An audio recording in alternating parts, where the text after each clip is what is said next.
Please tell Chris. Okay, please take your seats. Thank you very much.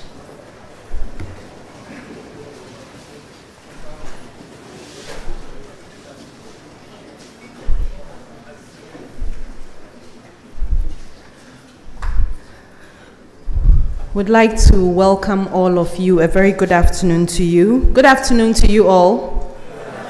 And we are very excited to have our students join us. I believe from the Department of Physics. If you are here, give us a wave so we can acknowledge you. Thank you so much for being here.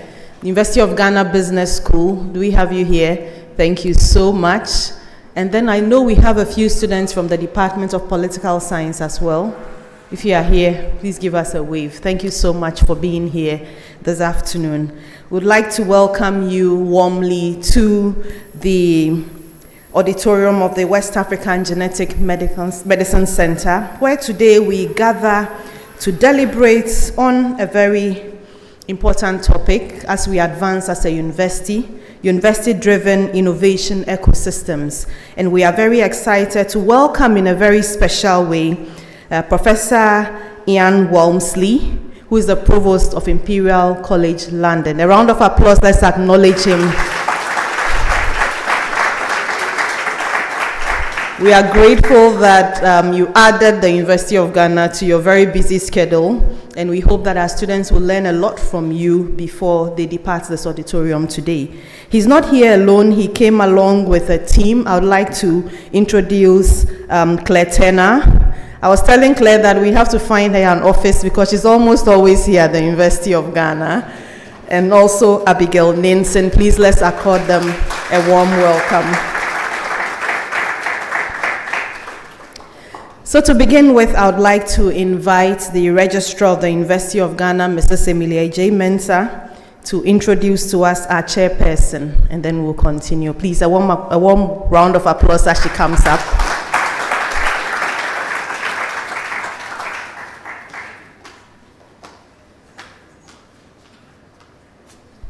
Thank you very much, Pascaline.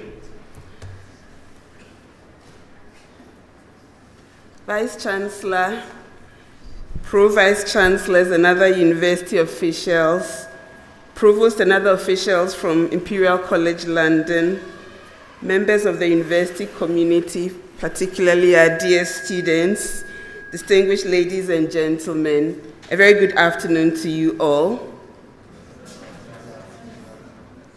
I'm tempted to believe that you haven't had lunch yet. Good afternoon to you all. That is much better, thank you. And a warm welcome to the Vice-Chancellor's occasional lecture to be delivered by Professor Ian Walmsley, Provost of Imperial College, London. The University of Ghana has had a very engaging relationship with Imperial College, London over the years, and we look forward to renewing the collaborations between various units on both sides that already exist while we work to discover and forge ahead with new ones between our two universities in the years ahead. Ladies and gentlemen, I'm pleased to introduce the chairperson and host for this afternoon's lecture. Our chairperson is the first female vice-chancellor of the University of Ghana.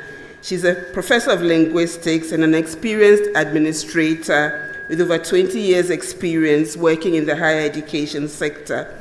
She's a member of many prestigious societies and organizations and is a fellow of the Ghana Academy of Arts and Sciences, the founding president of the African Humanities Association, president of the International Federation for Modern Languages and Literatures, and vice chair of the African Research Universities Alliance, ARUA. Ladies and gentlemen, please join me to welcome Professor Nanaba Pia-Amfo, Vice Chancellor of the University of Ghana and chairperson for this afternoon's lecture.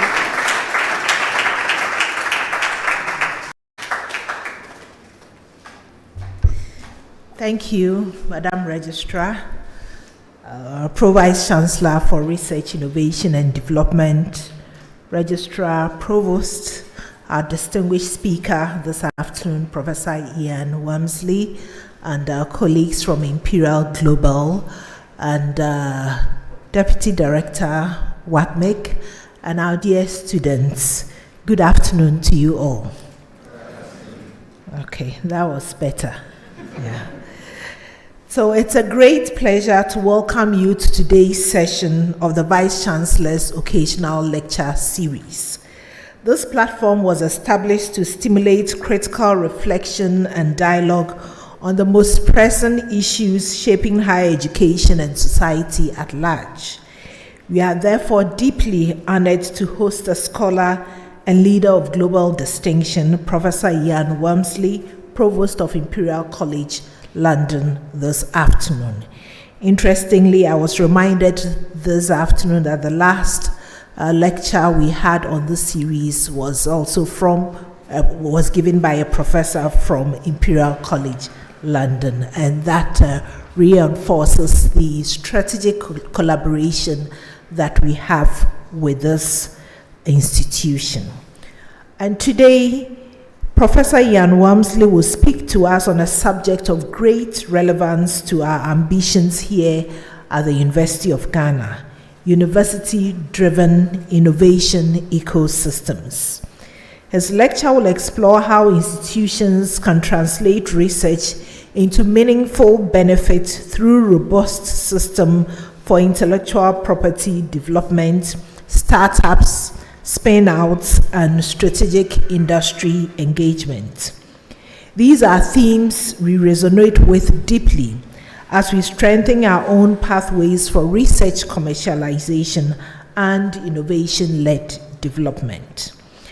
Professor Walmsley is a world-renowned physicist in the field of quantum optics and quantum technologies, and a champion of the vital role universities must play in advancing innovation for the public good.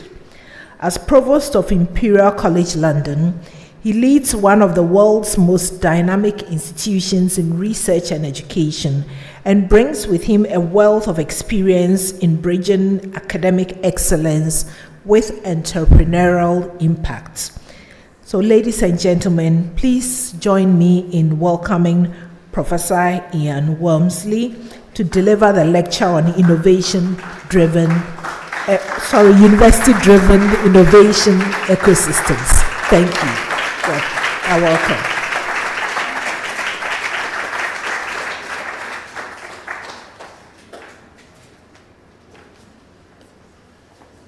Well, good afternoon, everybody, and thank you very much for that very warm welcome. It's a great pleasure to be here. It's the first time I have been in Accra, indeed in Ghana, and I'm delighted that it's been possible to do that with our partner University of Ghana. Imperial has been very deliberate in setting forth its global strategy and has seen a global hub, positioned a global hub in Ghana as a critical part of that. So as your Vice-Chancellor said, I'm going to say a few words about university-driven ecosystems, but primarily using Imperial as an example. It's by no means the only example, but it may have some elements of similarity as well as difference from your own situations here, and I hope there may be some useful dialogue and some interesting lessons that we may draw from that dialogue. So I'll be happy to take questions, either at any point in the talk if what I'm saying is not clear, which could be quite likely, or at the end if you'd like to pick up on any of those points. Okay, so here we are, university-driven innovation ecosystems. So let me just set a little bit of context. Of course, I'm going to brag about Imperial because that's my job, but I hope you won't mind. Imperial sees itself as really a global leader in research and education, and I'll give you one ranking. Now, rankings one should always take with a pinch of salt, and especially when someone like me puts these up, because I'm going to select ones that paint us in a particularly good light. And this one we're especially proud of, the QS World University Rankings, that put Imperial as second in the world, and indeed the first in Europe. Now, I should say as an aside, interestingly, the top university in the world is MIT in the US, and then the top 10 are made up largely of US and UK universities, occasionally with a European thrown in. Now, where I take this is that it's an indication of the strength of the research platform. And the reason that's important is because that's where the ideas come from that form the basis of the innovation ecosystem. So without ideas, you don't have the basis for your new companies. And second, it's also, because of the education, where the skills come from. You cannot have an innovation ecosystem without people who both have the ideas and drive that, but also understand what it means to be an entrepreneur and what it means to build a business. And I'll show you then why we think that's relevant. So The Charter of Imperial, which was founded in 1907, is that it is to do research and education to be useful to society. So part of what we are set up to do is deliver not only ideas, but impact from those ideas. Now, in some sense, that's not a radically new concept. If you go back to even the early days of the scientific mission, Francis Bacon, Chancellor of England under Elizabeth I, 1605, wrote a book called The Efficiency of Learning, in which he talks about knowledge, the purpose of knowledge being the glory of God and the relief of man's estate. In modern terms, knowing what the world is about and then using that knowledge to make the world a better place. And that's really what our charter says now as well. We see that as a global activity, not simply a national one in isolation, although of course your local location is critically important in that. And you need to be able to embed yourself in that as well as to think globally. So we work with partners across the world, across all sectors. Of course, we're a STEM and business university, so we tend to focus on those, and all geographies. So how does this then work in our context? So let me start with the way we have approached that from our academic strategy. First of all, at the heart of that is strength of disciplines. We are based around 28 departments across 4 faculties, and we regard those communities as providing the pillars, if you like, on which the innovation mission will stand. You see around that clover leaf, around that center, core disciplines, 4 what we think of as distinctive characteristics about the way Imperial delivers its mission. First of all, because we are STEM, quantitative, so clearly mathematics is at the heart of what we do. Second, transdisciplinary. So although we have pillars which are very disciplinarily focused, we think very much about how those meld together and how we can work across them. If you like, it is the warp and the weft of the fabric that makes Imperial. We see everybody and our own institution as being very engaged. We work with partners to deliver impact. We don't either try and do it on our own, because we don't have all of the tools that we need to do that, nor do we have all of the expertise. So working with people to make a difference is important. And then finally, entrepreneurial. The idea that you will look for an opportunity, that you will take action, you'll be willing to be a bit more risky in what you do, is something that we expect all of our students to be able to learn. Sorry, I'm hearing a little bit of an echo. I hope that's okay. Can you all hear still? Yeah, great. Now, you'll see around the outside that combination then of discovery and application. And those are critically important, that it is new ideas that lead to new technologies, and new technologies that enable new discoveries.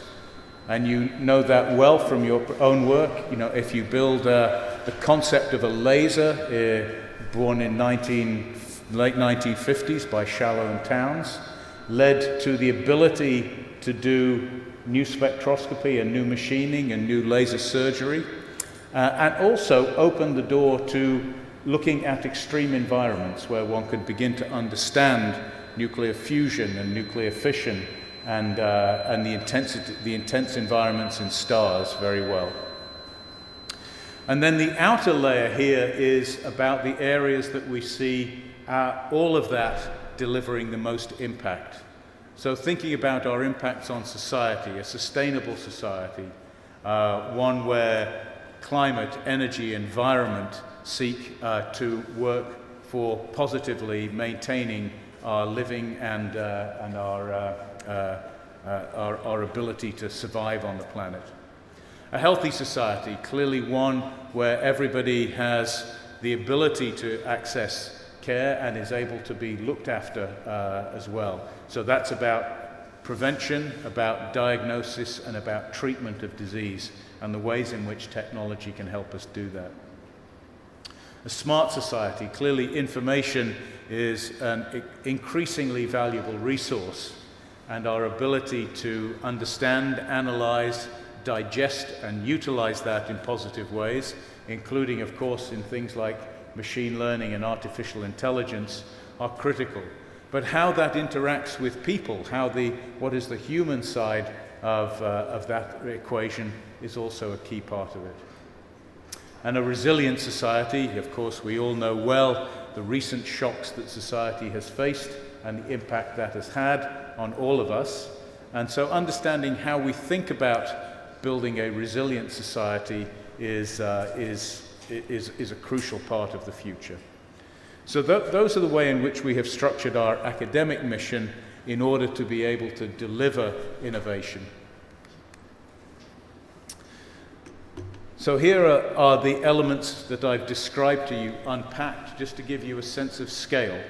Now, scale is important because any ecosystem only survives if it has the right elements in it. And that is not only core ideas, but the ability of those ideas to interact with one another. And that's about people colliding and talking to one another. So you need enough of that. You need enough competition to test those ideas. You need enough collaboration to be able to bring different ideas and make them work. And you need, of course, enough resource in that system that things can move around. So the size does indeed matter in that regard. So where are we? I've told you about our 28 departments divided into 4 faculties: natural sciences, business, medicine, and engineering. Each of those faculties has on the order of, well, medicine and engineering about 500 academics, natural sciences about 400, and the business school about 100. We have about 22,000, 23,000 students and about 1,500 academic staff overall. Is that going to be better? Okay.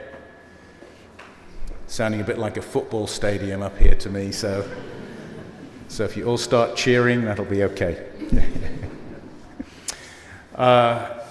Some of the metrics I've told you a bit about, but look at those along the bottom line here. That's about a large number of industrial partners with whom we work. That may be on elements of education. It may be so through degree courses, through non-degree courses, through research partnerships, or through other sorts of continuing professional development. We have close to 400 startups, the large majority of those in the last 20 years. We have nearly 400 patent families that are active, and about half of those, just over half of those, as active licenses. And then we have about 20% of our academics doing research collaboratively with industry.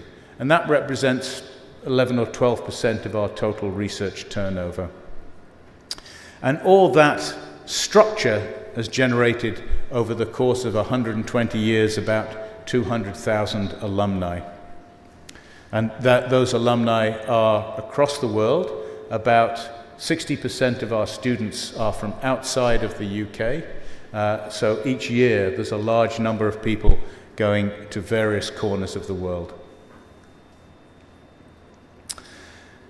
I think I've already told you this, so let me move on from that. What are the sort of then key features of the environment that help us support entrepreneurship? First, that it's around science and technology together with business and enterprise, and coupling that capacity together with industry. Now, we are fortunate to be in London, a global city with a population of nearly 20 million. And that, our situation in West London gives us access to quite a lot of major companies and major innovation assets. So our new campus out in White City, close to the Hammersmith Hospital, allows us to think about a corridor where innovation lies at its heart. I've mentioned the notion of interdisciplinary science, so I won't focus on that here. I'll talk a little bit more about that later and how we're trying to drive that up. But then the element in our innovation ecosystem of both training, incubation, and acceleration is a key part of it. What that produces is a culture of startups and spin-outs. So we try to build companies through that are robust and investable, so the technology has been de-risked. I'll talk a little bit more about how we do that, so that the survival rate of these companies, is quite high.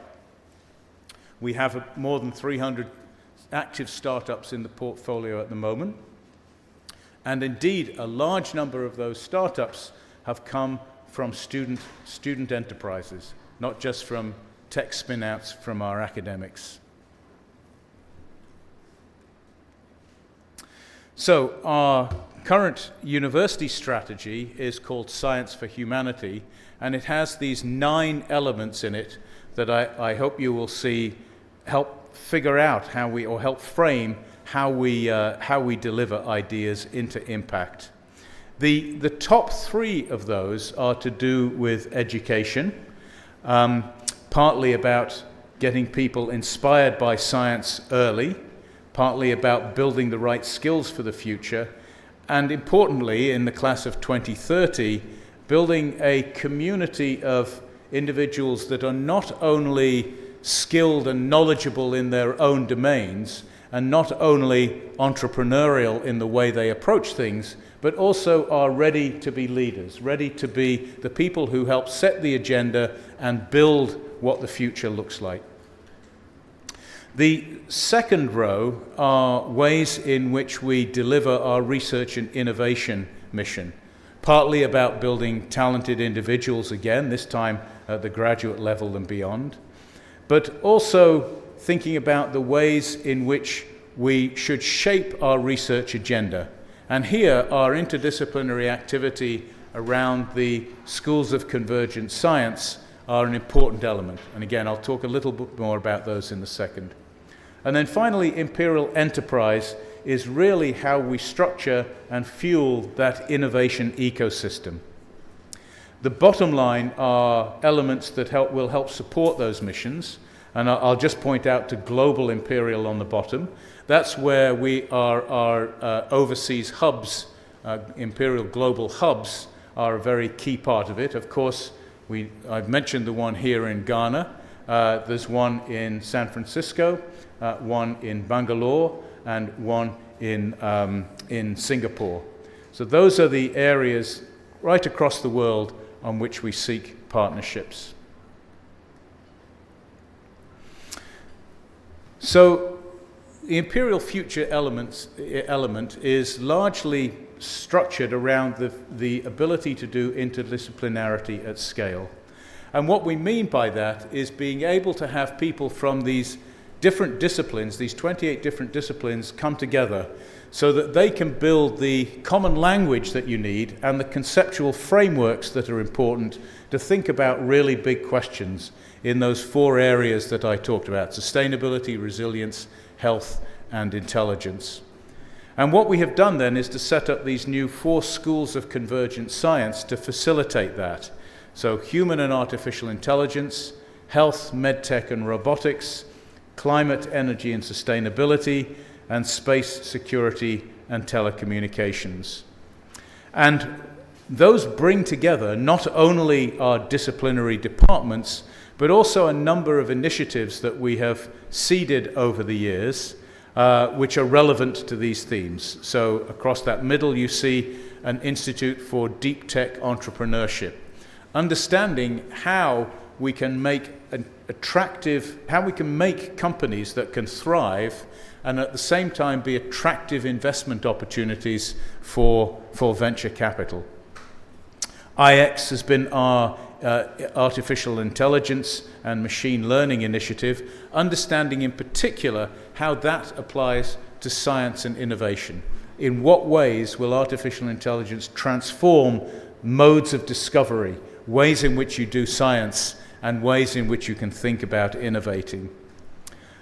We've had a Center for Active Resilience and Security, Institute for Security Science, as well as the Global Development Hub, which has a footprint here too in Ghana.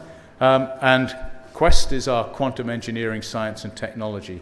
So you see a number of these cross-disciplinary activities that feed into our schools. We seek to embed that reach even further down into the organization by having networks of excellence and centers of excellence, so that everybody has a route into thinking about interdisciplinary conversations and interdisciplinary activity.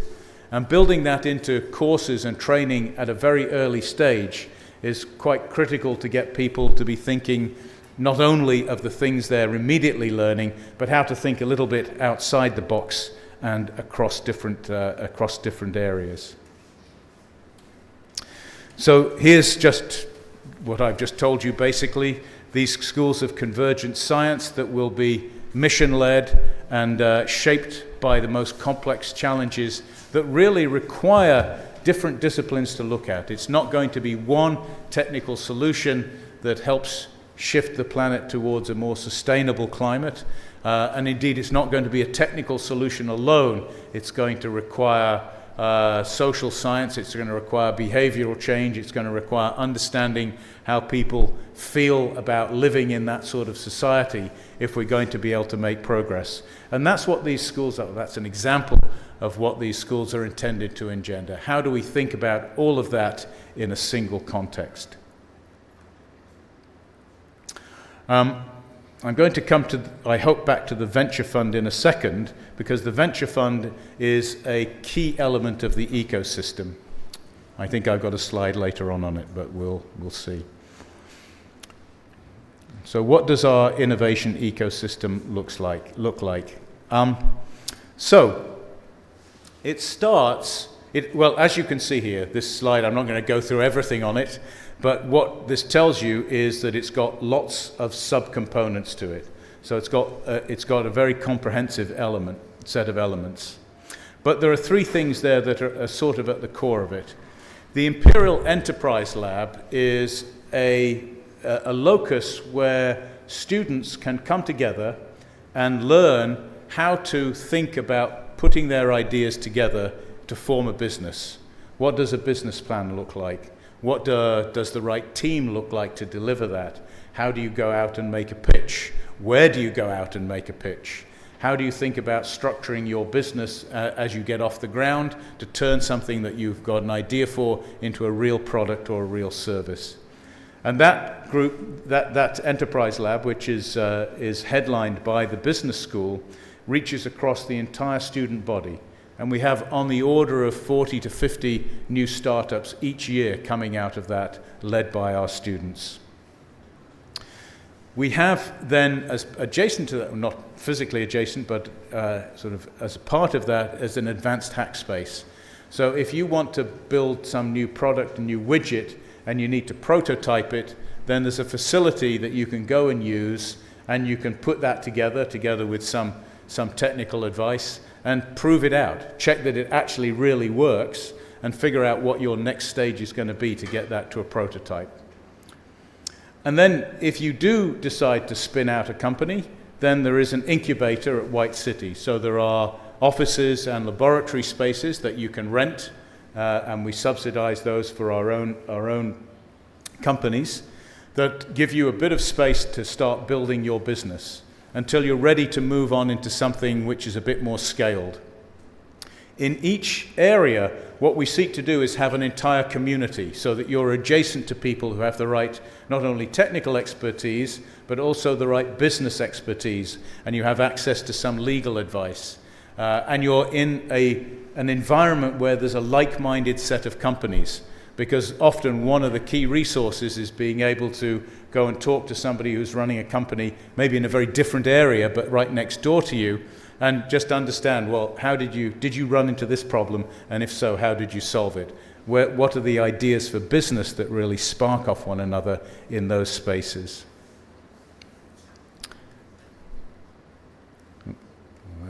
Go.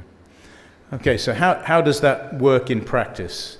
So there's three elements to this column. The center one tells us a bit about imperial activity. At the core is research. That's where the ideas come from.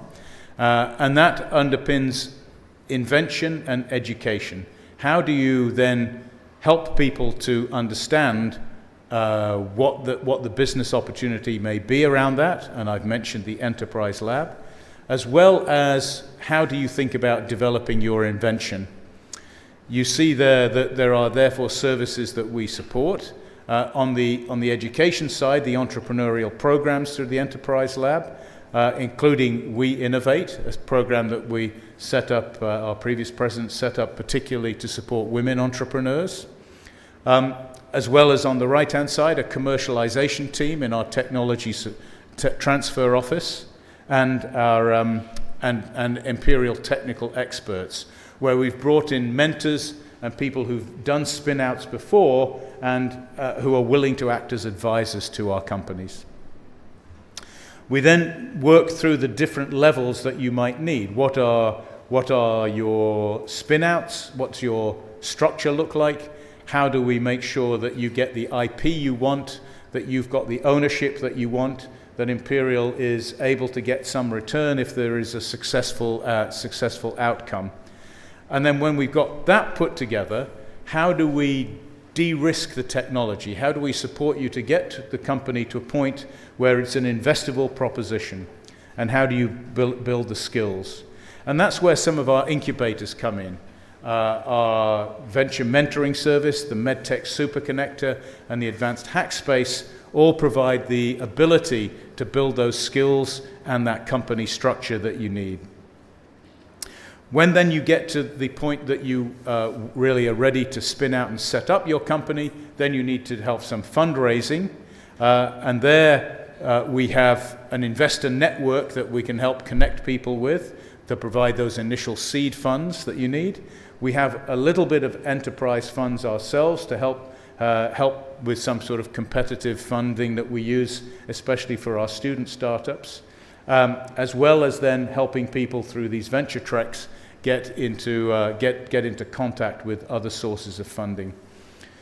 And then in the business formation step, building the incubators around our own incubation services and our spin-out teams.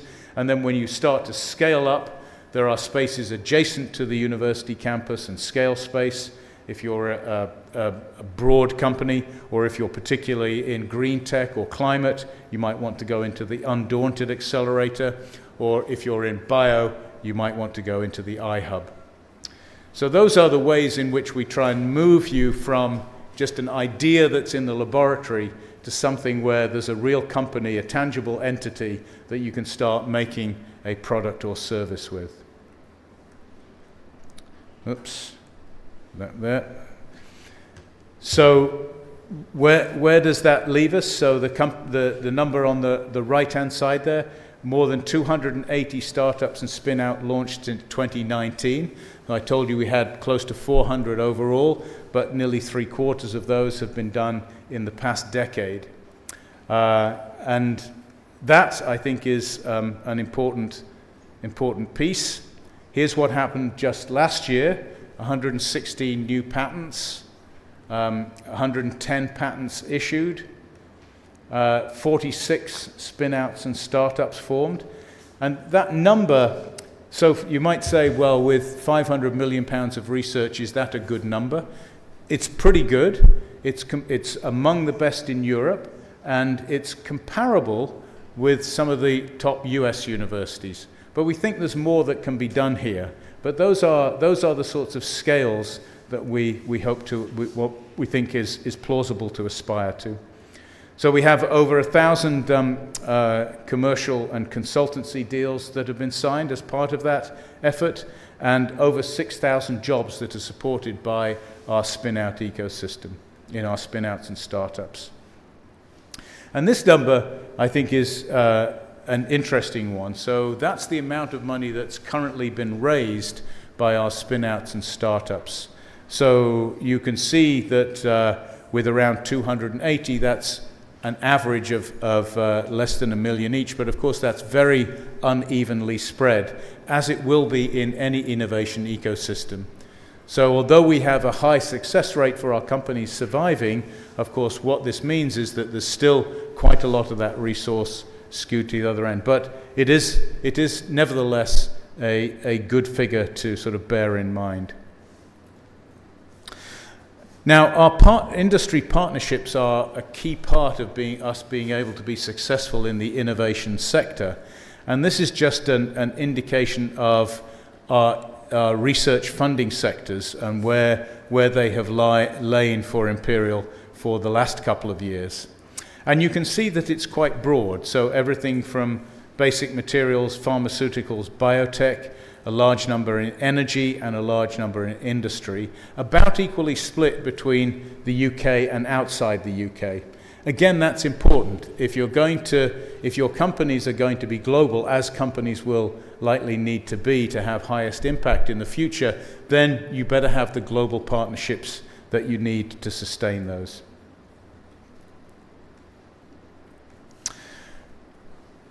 I've talked about starting and scaling, and those companies that we partner with, we also like to try and co-locate near to Imperial. So there are various ways in which that happens. And if you look at on the top line, you'll see that part of that networking, the White City Innovation District, and an upstream networking activity that seeks to help bring those companies together. In the middle line, the accelerator line, there are things like the DASA Innovation Center, which is a defense science orientation, and Diana is a NATO activity that also seeks to co-locate companies in those sectors. And on the left-hand side of that middle line, you'll see more about medtech. Sinby City is an engineering biology consortium, and the AI and medtech superconnectors are elements that bring resource to those startup companies. And the lower line, I've talked about our advanced hack spaces where you can do prototyping, and then there are other elements of that you can use as well. So Agilent, for example, has an equipment suite of specialist facilities on our White City campus.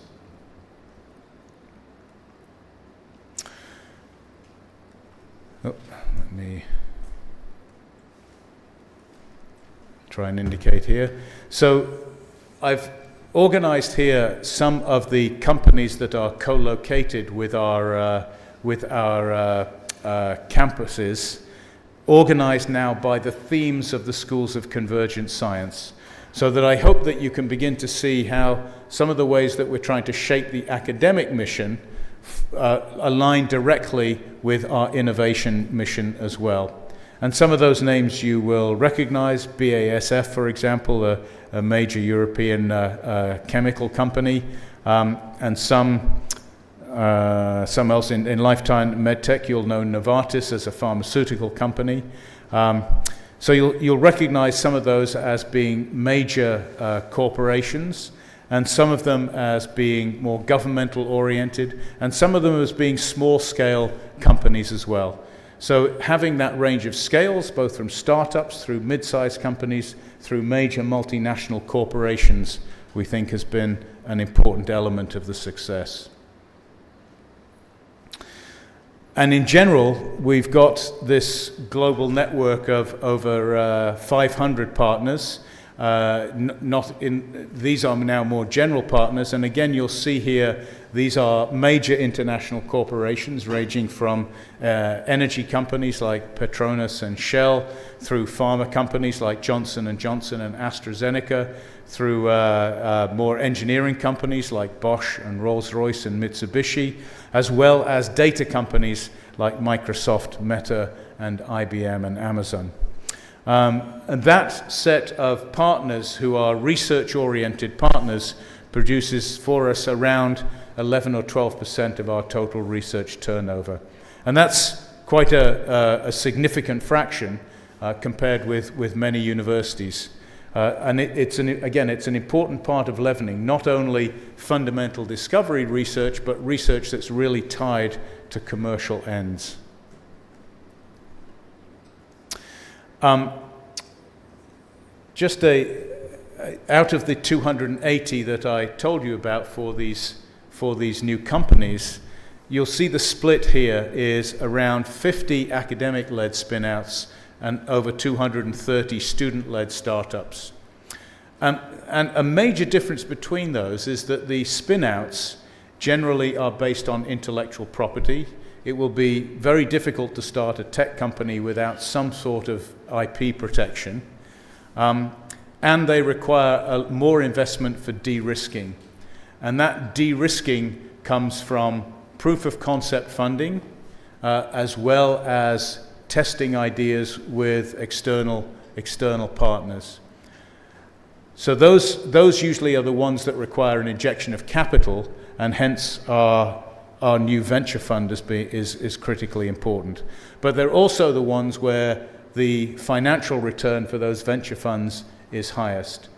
Within our student-led startups, there's some that have been extraordinarily successful on that front and indeed have had listings on NASDAQ. But many of them also are set up with a different purpose in mind. That is a purpose of social enterprise rather than just business enterprise. And many of those continue to thrive as well. So there's one of those examples where Mirix Pharma developed a cancer treatment that raised £90 million last year in its first funding round. Now, pharma companies and companies that might lead to new kinds of drugs are generally ones that those require the highest scale investment. But the tech companies that are usually getting maybe less than half of that in their seed, nevertheless, are also being very successful.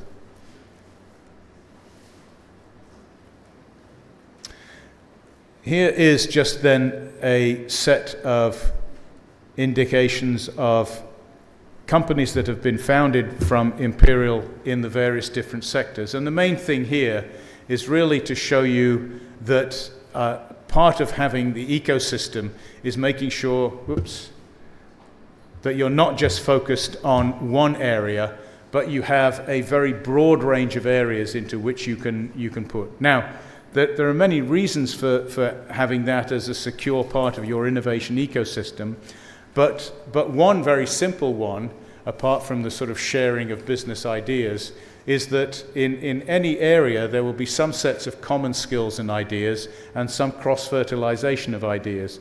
And you need a big enough system that people can move from one company to another. Not least of which is, if you're in an innovation ecosystem, some companies will fail. And if you want to keep the skilled people who are part of those companies, there better be somewhere else for them to move. And therefore you need a scale that's big enough that you can be pretty sure there's another place that will value their skills and energies when that happens. Okay, what's happened just this year? So there's been 13 new companies that have happened in this year, 2025, up till the end of July. Now, of course, we're not at the end of July, so how do I know this? Well, it does take a little bit of time to get a company formed and set up. So I think we probably know those that are actually going to happen before the end of the month. But again, I'm not going to go through this in detail, but you can see that there's a range of different companies, ranging from things that are very much technical, Sifter Bio, for particular new forms of cancer treatment, to those that are like looking at AI for patient consumer experience, so very much data-oriented. I've already mentioned our global network, so I won't go through that again, but I will just point out yet again that Accra is one of the key places in which we're focusing our global activity, and so, of course, University of Ghana is a key partner in helping us do so. And our aim there is to really do a number of things. One is to raise the profile of Imperial so that we can build deeper links with those regions. And that may be in terms of education, it may be in terms of supporting alumni who have had that educational experience at Imperial, it may be about building new partnerships in the region with universities and with industries and with governments. And it may be about thinking about how we do collaborative research, or indeed how we build collectively new companies and enterprises through innovation activity. So all of those are on the agenda. The hubs have slightly different flavors depending on where you go. Singapore is a bit more directly research oriented. The USA is a bit more venture fund oriented. But those are all the activities that we look to do. How those work for us? Well, that ranges, as I said, from research to enterprise activity to talent development, through global learning, through both remote and in person, and through building new partnerships or sustaining older ones through philanthropy and alumni. And I think I will finish there, but I will be very happy to take any questions that you might have around any aspect of either Imperial's activity in general or innovation and enterprise in particular. So thank you for your attention.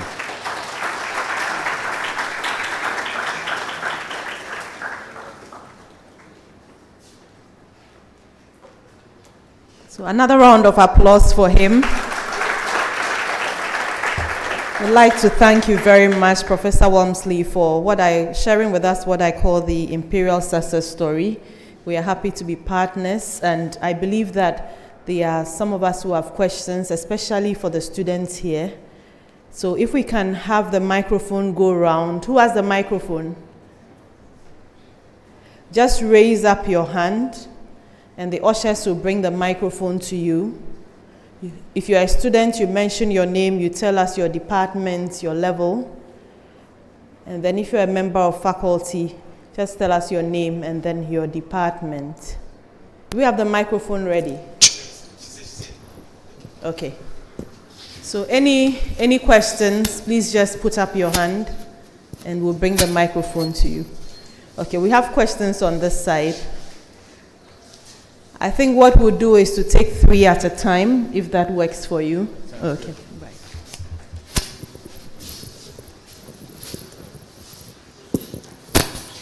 Yeah, please, thank you so much. My name is Thomas Kanga, Master's in Health Service Management students, and having the startup called Health Tech for Africa.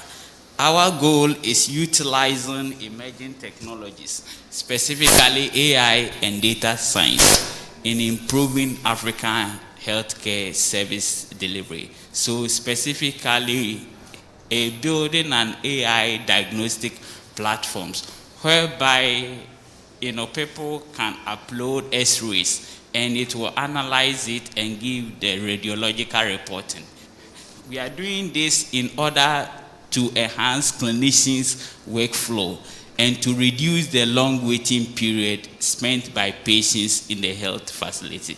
And alongside too, we are also building a clinical decision support system to empower clinicians in their workflow.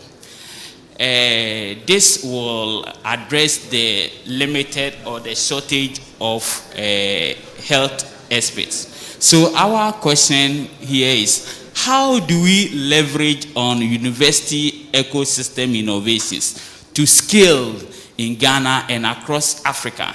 And again, how do we engage in partnership with foreign maybe bodies, especially as you said that there's an avenue for deep tech startups. So having this startup, how do we leverage on this university ecosystem innovations? Thank you. Thank you.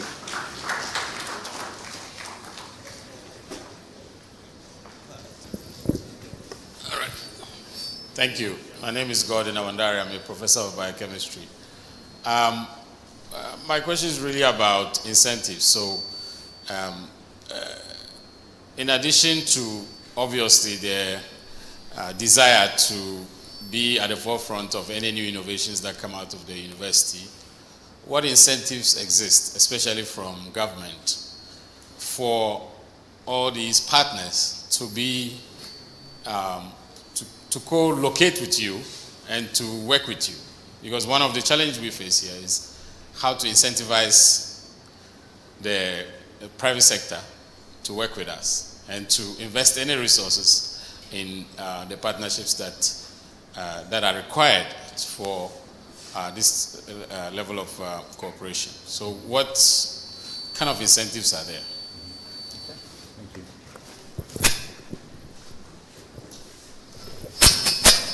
Sergonyo, biochemistry. So first, I noticed you indicated that your charter does indicate that all you've been doing, basically, the glory of God, seems to be important. If I got that right. Then also realize that I've known of Imperial College for I don't know how many years, decades, and it's still Imperial College. You haven't changed the name to university.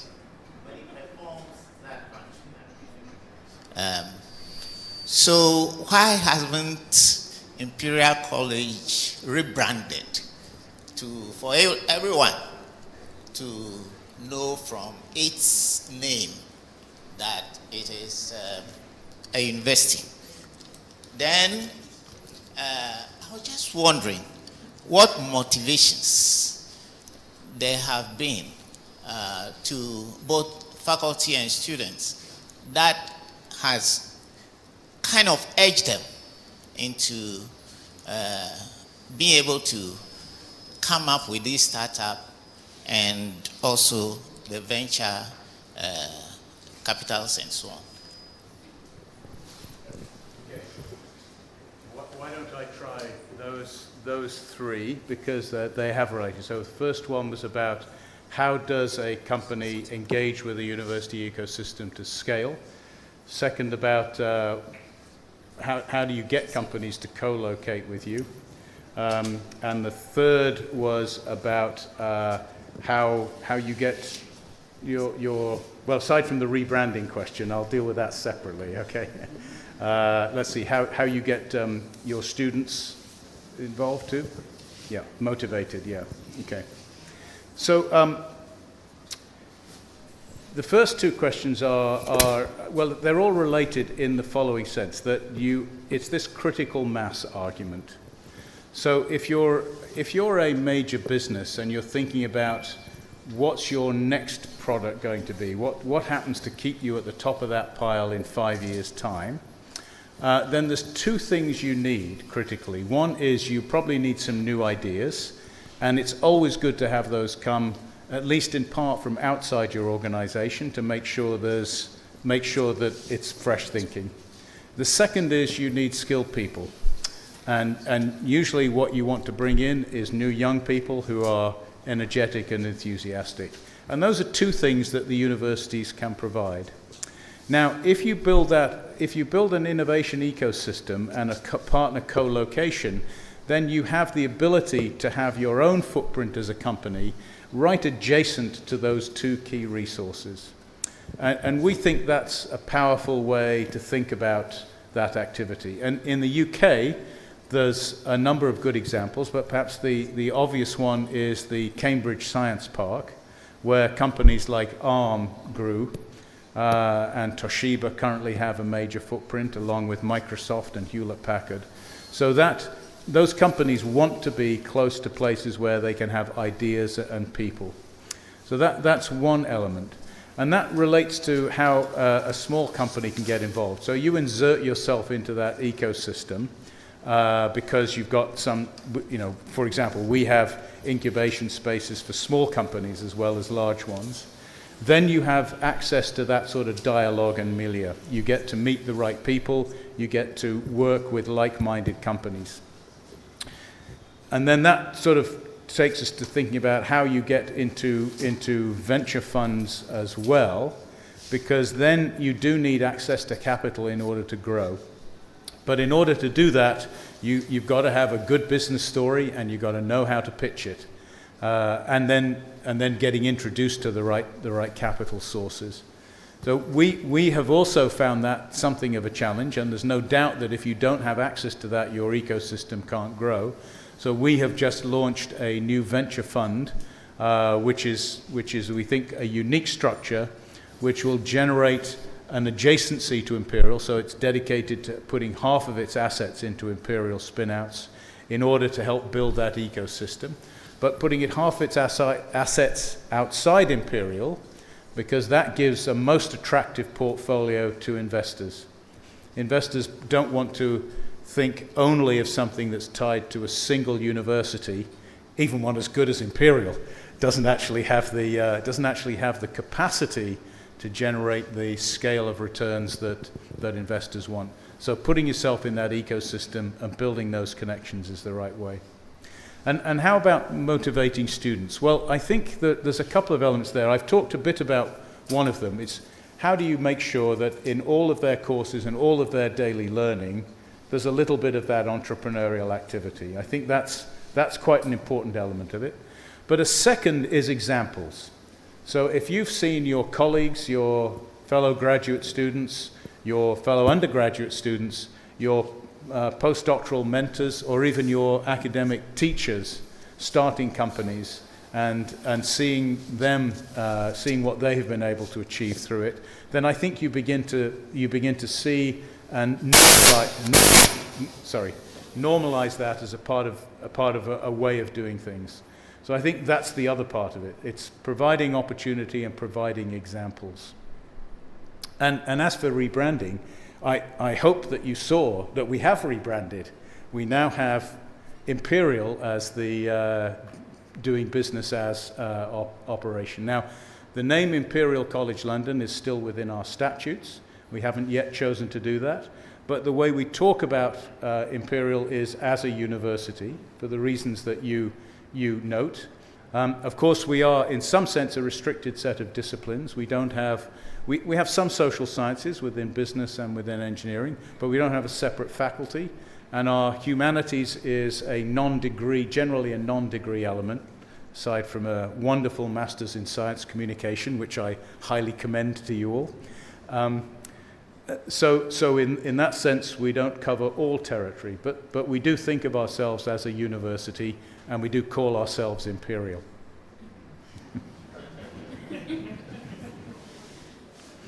Good.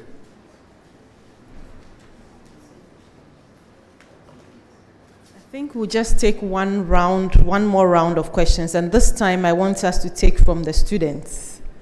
Okay, Mami, since the students haven't raised their hands yet, I'll take your question. Please, students. Okay, there's one student here, so one microphone can go to the student. And I'm giving the last slot to a female student to ask a question.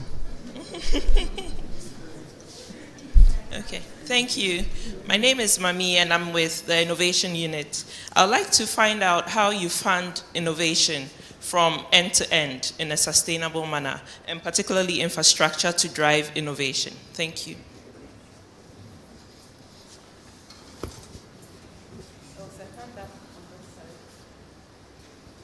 Can you put your hand up so those from holding the mics? Do I have the female student yet? I hear the name Yaira. Yaira, are you ready to ask your question on behalf of your mates? Okay, let's take the second question. Okay, so my name is Peter Nyakon. I'm a student at the business school reading account 300.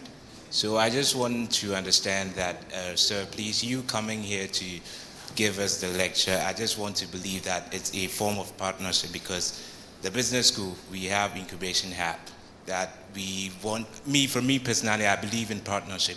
So if you coming here, I just want to believe that we are gaining a partnership as the university as a whole, so that in case an idea comes up that involves your field. I mean, I saw that on the university profile, the science, faculty of science has a lot of courses. So if we are to partner with you and some idea comes that needs your expertise, we would be able to contact you. That's what I'm here to ask. Thank you. Do we have the last question ready? Oh, don't break VC's heart. Okay, there's a hand up there. Yes, a female, yes. Okay. Are you a student? Yes, please. Okay, great. Hello, please. My name is Mamisia Edumtreme, and I would like to ask that you are talking about all the students engaging in entrepreneurship. What will you give to them to make it different from the others who didn't go to Imperial College? Because if all the students are doing entrepreneurship and maybe they have the same business ideas, what spice is going to make it like different from the others? Please, you get my question? Okay, thank you.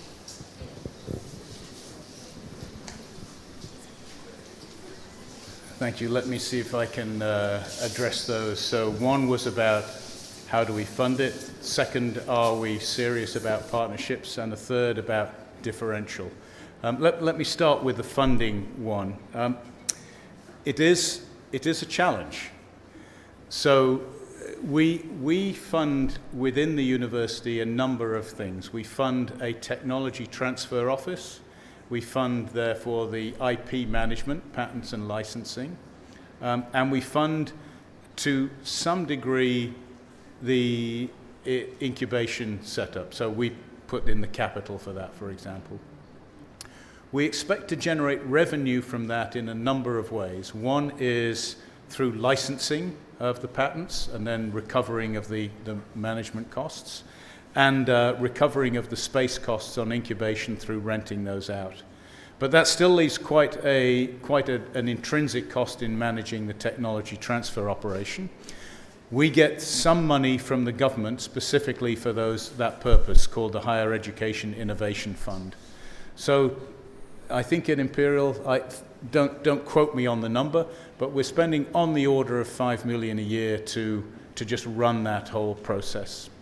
Now beyond that, that just gets you sort of the basic elements of IP and technology. So if you want to go beyond that for doing your incubation and acceleration and proof of concept, you now need outside money.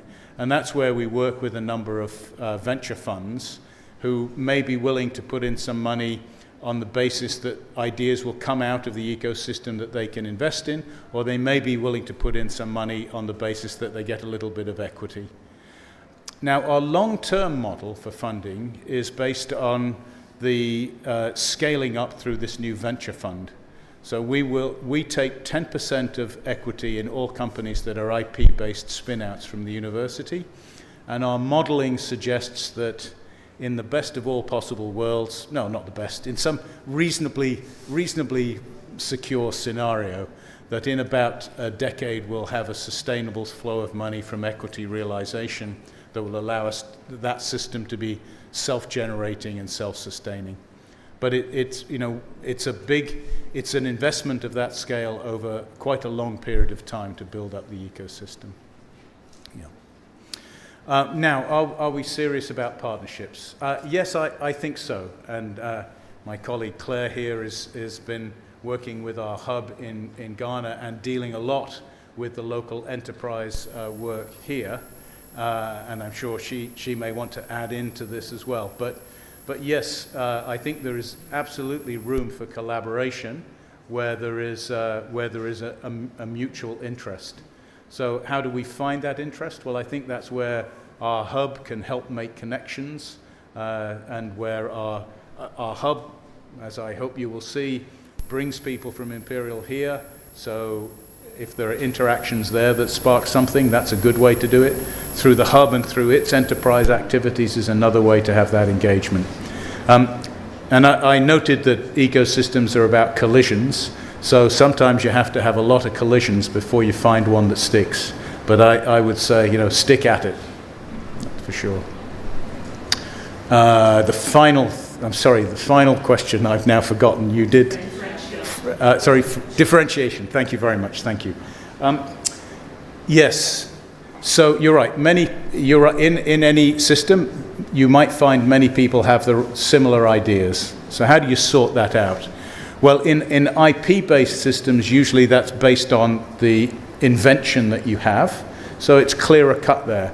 In student startups where it's not based on that, what we try to do is, if people are coming to the enterprise lab, there's sort of a forum there. There's lots of places where people interact. And what we try and do is help them sort out among themselves what constitutes the core of a company. So it may be that there are several people with similar ideas, and what we'd seek to do is try and match them together if that's possible, or at least help them set up things that are differential enough that they're not going in head-to-head competition. So it's a lot of conversation, a lot of interaction, a lot of chatting with people to try and find the ways in which those work. And oftentimes a collaborative partnership can work. Thank you. Very much. A louder round of applause as he takes his seat. We'd like to thank you very much, Professor Walmsley, for sharing these ideas with us, and also for finding time to answer the questions that were on the minds of some of our guests here this afternoon. So I'd like to invite our Vice-Chancellor, who is chairing this afternoon, to deliver her closing remarks. Please, a round of applause as she comes.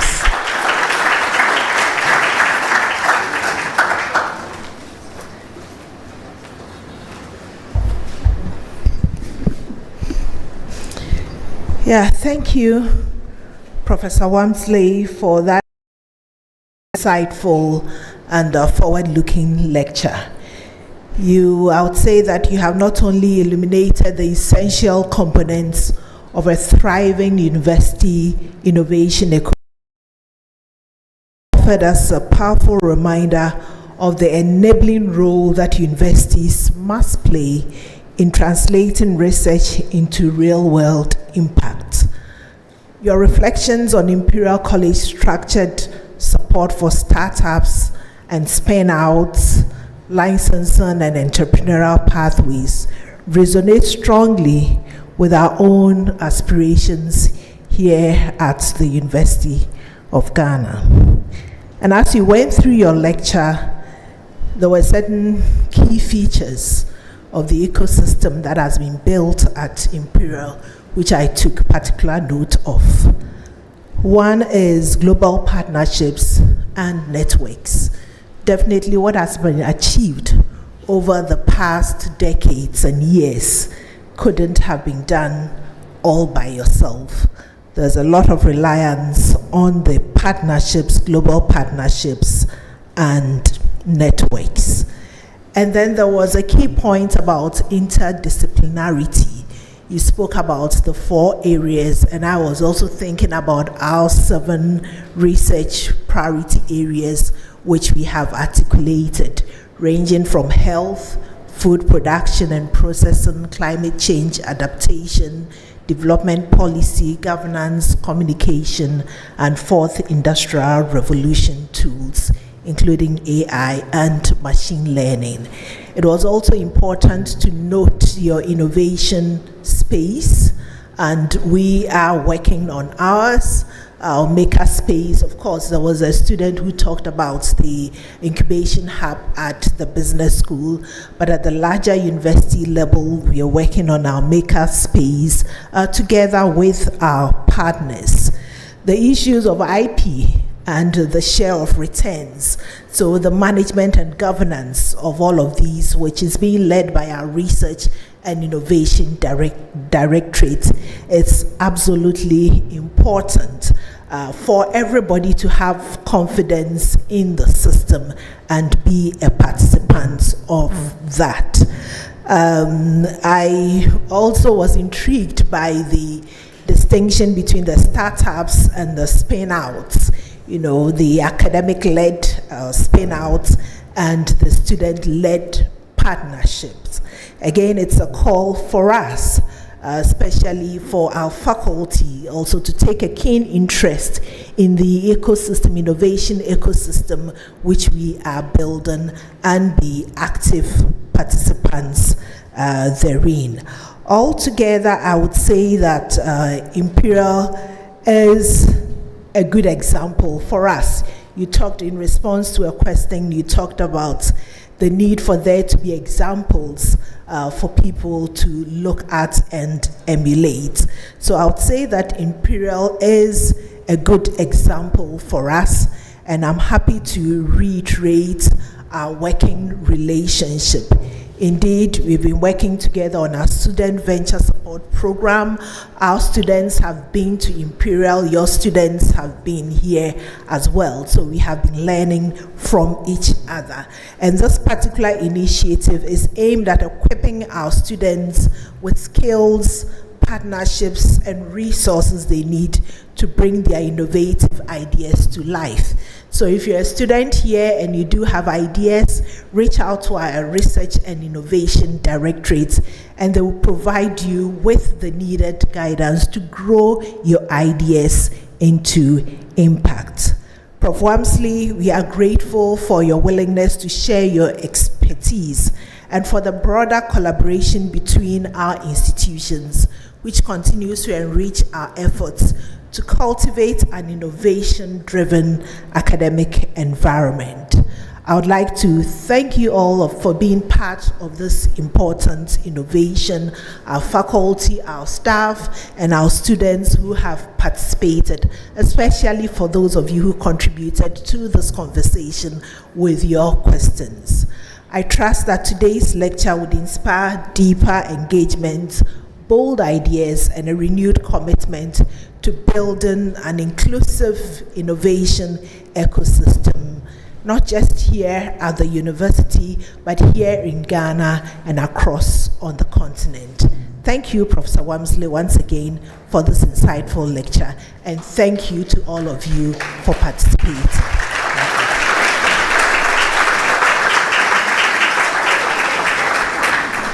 Thank you very much, Madam Vice-Chancellor and Chair of this afternoon's lecture. I would like to note that this afternoon we're joined by our two Pro-Vice-Chancellors, Professor Gordon Awandare. We saw him when he asked the question, in charge of Academic and Student Affairs, and Professor Asante, in charge of Research, Innovation and Development. Please let's acknowledge them. Earlier on, we heard our Registrar, Mrs. Emilie J. Mensah, deliver the opening remarks as well. Please let's acknowledge her as well. Also present here this afternoon is Professor Samuel J. Mensah. If the university was appointing ambassadors, I'm sure he will qualify to be UG's ambassador to Imperial. Thank you so much for being here and for the role you play in building the connections and the networks with Imperial. We'd also like to acknowledge three of our provosts who joined us today: Professor Samoni Adukujo, Dean of Provost, the Provost of the College of Education. Also with us was Professor Sando Makidana, College of Basic and Applied Sciences Provost. And we also had with us Professor Edwin Alfred Yorson from the College of Health Sciences. Thank you so much. We've also been joined by Deans and Directors. Dean of International Programs, Professor Jemima Anderson, is here with us. We also have Dean of Engineering Sciences, Professor Elsie Kaufman, who is also here with us. And then the Director of Research, Innovation and Development Directorate, Professor David Doduahin, was also here with us this afternoon. Also with us, the Director of Public Affairs, Dr. Elysia Meyer-Bronya, is also here with us. I can see Mr. Usu Ansa, Gawa President, who is here with us today. He's looking like an allergy, so I almost didn't recognize him. He's also here with us. We've been joined by a number of faculty and heads of departments from the Department of Physics, Department of Geography and Resource Development. If I begin to mention all, we won't leave here this afternoon. We just want you to know that we appreciate for responding to the invitation to be here, and especially for bringing and encouraging your students to be here as well. Thank you so much for being here. Before we end, I would also like to extend thanks to the West Africa Genetic Medicine Center for hosting us this afternoon. And they have here with us Dr. Amabene Akwesi-Kuma, who is the Deputy Director for Academic and Social Affairs, who has been on the ground to ensure that everything works well this afternoon. We appreciate your support. So I want to thank all of you for being here. When we finish the university anthem, we'll kindly ask that we all come together. We are going to take a group photo. We'll have our photographers come up here and try to capture as many of us as possible so that we can have memorable shots of this afternoon's lecture. So I kindly ask that we rise for the university anthem. The words are on the back page of the brochure.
Thank you very much. I'll kindly ask that we come together.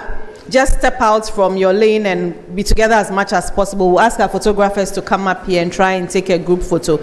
Students, I have good news for you. As you step out, especially for the students, please pick up some refreshments on your way out.